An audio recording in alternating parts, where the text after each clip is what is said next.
So, hi, good day, everyone. Today, we're at another episode of the Energy Conversations video series at the AmCham HSSC conference. And we're in for a treat today. We have Rachel Welch-Phillips, who is the go-to with regards to everything ESG. Well, that's generous of you, but great to be here and really look forward to having a conversation on this important topic. So, Rachel, I know you play a very pivotal role with regards to AmCham's ESG committee. Can you share some info on that? Sure. I have the great privilege of being the vice chair of that committee and also the lead of the subcommittee on training and awareness. And why I'm really passionate about that is that I spend a lot of time, both personal and professional, developing awareness around ESG, not just because it makes business sense, but because it's the right thing to do. So it's really something that I'm very driven by and have always been driven by. I'm very passionate about the corporate world. I enjoy being a part of the corporate world, but before I became a lawyer, I'm an attorney at law now, but before I became a lawyer, my academic career was centered on environment and sustainability. So before my law degree, there was a bachelor's and a master's in environmental policy and sustainability. I love that I've been able to carry that into my profession. People don't typically think of ESG and law as coming part and parcel, or sustainability and law rather, but as the world is evolving, they're starting to see that this is a regulated space. In Europe, it's regulated. Across Asia, it's being regulated. North America's not far behind. So the penny will drop here too. And I'm very excited to be back in the region to help us prepare for what is now inevitable. And I'm glad you touched on the core of what ESG is there. But to our viewers who might be new to the concept, can you share a very succinct definition of what ESG is and how it ties into modern businesses and specifically the energy sector? Sure. So the objective of ESG, or an ESG framework rather, because that is really what it is, it's a framework based on principles and values that a company should be adopting. The objective of that framework is the transparent disclosure of the impact of a company's revenue generation on people and the planet. Now that sounds like a mouthful, but it's basically asking simple questions. The first of which is, what do you do as a company? How do you make money? What are the processes and procedures involved in how you make money? Then the next question is, what is the impact on people of you doing what you do to make money? And the third question is, what is the impact on the planet of you doing what you do to make money? Really and truly, ESG is a data gathering exercise. It's on the premise that information is power and what gets measured gets managed. So an ESG framework is asking a company to introspect and say, what do I do? How do I do it? And what is the impact of what I do on people and the planet? The regulated aspect comes in when a government or a regulatory body says, you need to do that exercise and then you need to tell everybody. So that's the disclosure aspect. And that requires that you provide assured and verified information on your company's performance, not only financial, as we're very accustomed to from annual reports, but also what is the impact of your company on people and the planet. That's what ESG is all about.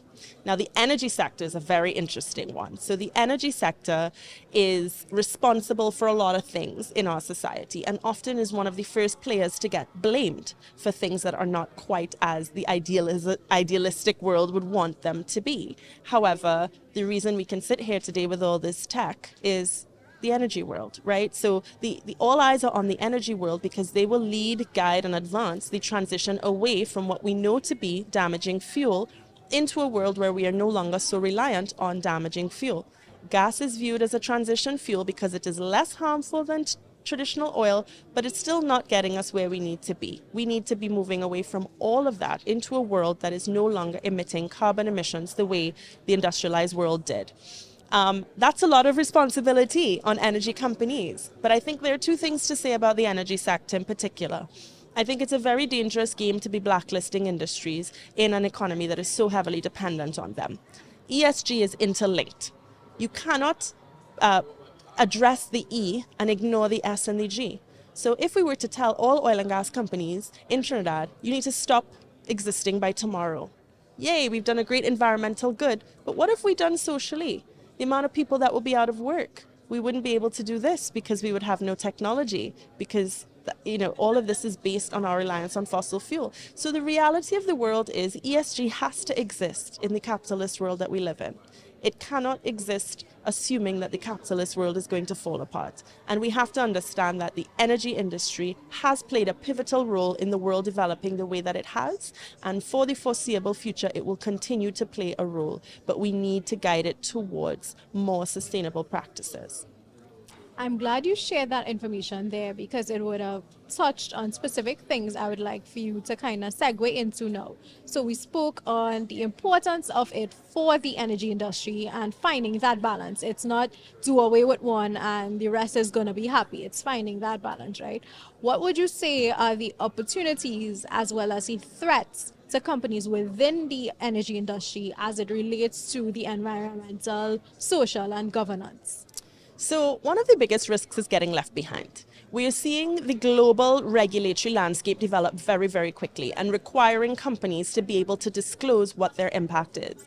If we don't keep up with that as a Trinidad and Tobago, then we are going to be left out. Those who are compliant will push ahead of us.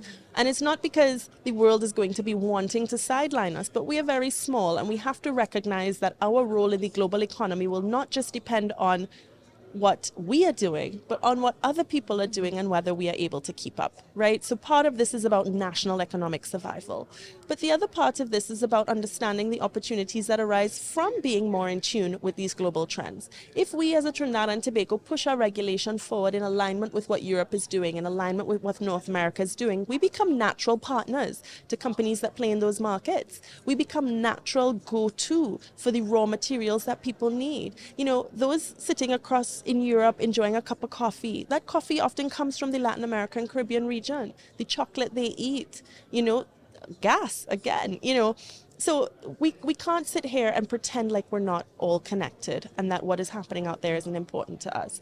It's not only important to us, it's pivotal to whether we come out of this era of transition thriving or barely surviving.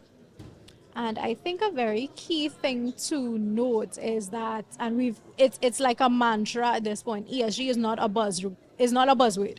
It's real. It's happening. And what I would like, because our audience is very vast, what I would like for you to touch on specifically is how do you think, or what is your advice to those energy sector companies, whether they're multinational, whether they're a small energy service company, how would you advise them on aligning their ESG strategy and implementing it within their companies?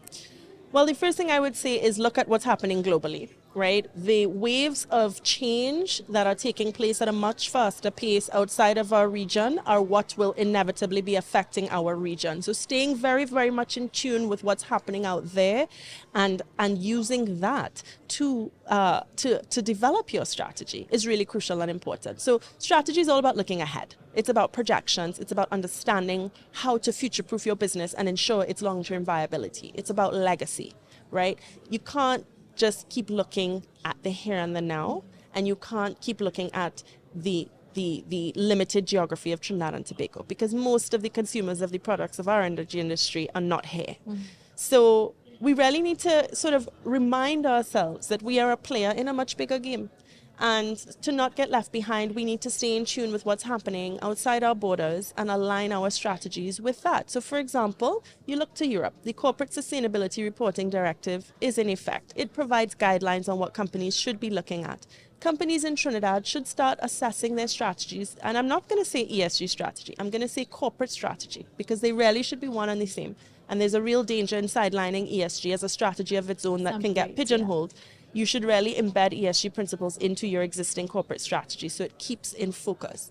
So your corporate strategy needs to account for what your role is in the bigger game, right? And I think Trinidad has not typically, and the region as a whole has not typically been particularly good at that level of understanding, but increasingly we have more companies playing in our markets and in our economies that are international and have a very good footing and understanding of what's happening in other regions that affect us. Mm-hmm. And so bringing together that cumulative knowledge and applying it in how we develop, but also the pressure we place on the regulators, right? There's only so much that individual companies can do. This has to be a game that we play together. So we need the public sector involved. We need regulatory frameworks that encourage things like renewable energy. We cannot put the pressure on the energy industry to start transitioning when we don't have a framework for them to do so. Feed-in tariffs are not optional when it comes to the renewable energy sphere. And until those are in place, we cannot expect the energy industry to be making those life-changing moves when there's literally no foundation in which they are able to do so. And I agree completely. We need to offer it in a palatable way where they're able to say, okay, I can see how this benefits me. I mean, it takes it's a teething process. We all know it's a teething process. But I think some sorts of, encouragement and some sort of concessions would kind of urge them along the way. And I'm glad you spoke about transformation there because you in particular have a very, I would say, unique cause marrying ESG with digitization. Now, the first time I saw that, I was like, are we talking just about like processes and digitize that, or is it something deeper? So that's something I was particularly curious about. So if you'd be able to share a little on that first. Sure. I mean, ESG and digitization share a lot of commonalities in that they're both the future, right? They are both part of what the world is beginning to look like more and more, and they are waves that you cannot ignore. So either surf them or drown, right?